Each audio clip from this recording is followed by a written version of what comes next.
शशिकांत भोईर साहेब. माननीय महापौर महोदय, जे मालमत्ता विभागाचे अधिकारी आता म्हणतात की ते इंजिनिअरिंग विभागाचा विषय आहे, हा मुळात चुकीचा विषय आहे.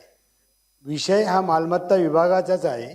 जे काही प्लॉट आम्ही MIDC मध्ये सातत्याने पाठपुरावा करून आणले, अत्यंत तुम्हाला मी सांगेन की म्हणजे रिजनल ऑफिसमधून ठाणा ऑफिस नंतर अंधेरी ऑफिस नंतर मंत्रालयामध्ये या सगळ्या प्रकरणं गेली.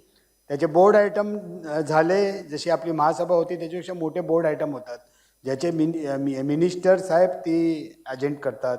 आणि त्याच्यानंतर हे प्लॉट मिळाले. महानगरपालिकेने त्याचे पैसे भरल्यानंतर ॲग्रीमेंट झाले.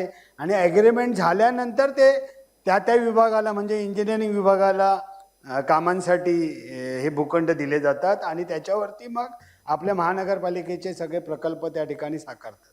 ही पद्धत आहे मॅडम. ते सांगतायत की इंजिनिअरिंग विभाग नाही करत, मालमत्ता विभागच हे सगळं करत असतं. आणि सर्वात महत्त्वाचं की MIDCनी हे सगळे जे प्लॉट दिले त्याचे पैसे घेतलेत, काहीकांचे बाजारभावाप्रमाणे घेतलेत, काहीकांचे नाममात्र घेतलेत, शिक्षणाचे वेगळे घेतलेत, आरोग्याचे वेगळे घेतलेत, टॉयलेटचे वेगळे घेतलेत.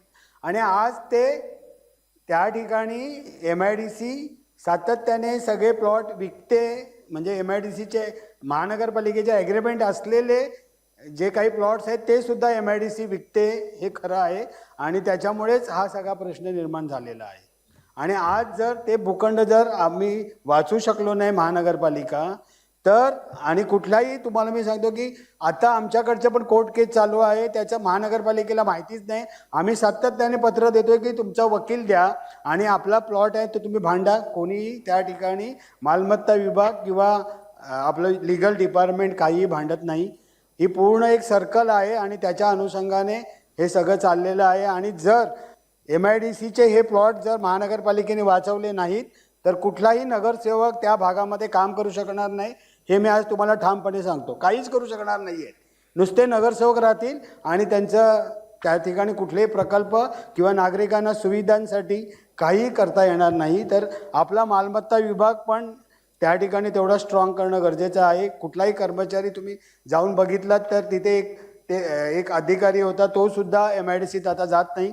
एकही कर्मचारी नाही डोईफोडे साहेबांकडे जो MIDCत जाईल. तो आयरे साहेब फक्त इस्टेट मॅनेजर आहेत, त्याच्या खालती कोणीही अधिकारी किंवा कर्मचारी नाही आहे.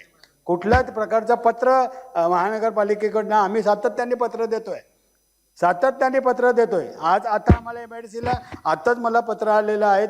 अशी पत्र तुम्ही जर वाचलीत किंवा मिनिस्टर साहेबांची पत्र वाचलीत तर तुम्ही त्या ठिकाणी अत्यंत दुःखदायक घटना आहे की इस्टेट डिपार्टमेंट आहे ते सक्षम करणं गरजेचं आहे. आणि इस्टेट डिपार्टमेंटनी MIDCकडे आणि लिगल डिपार्टमेंटनी या ठिकाणी MIDCकडे लक्ष घातलं नाही तर MIDCमधले जेवढे काही नगरसेवक आहेत या ठिकाणी निवडून आलेले ते काही काम करू शकणार नाही आहे.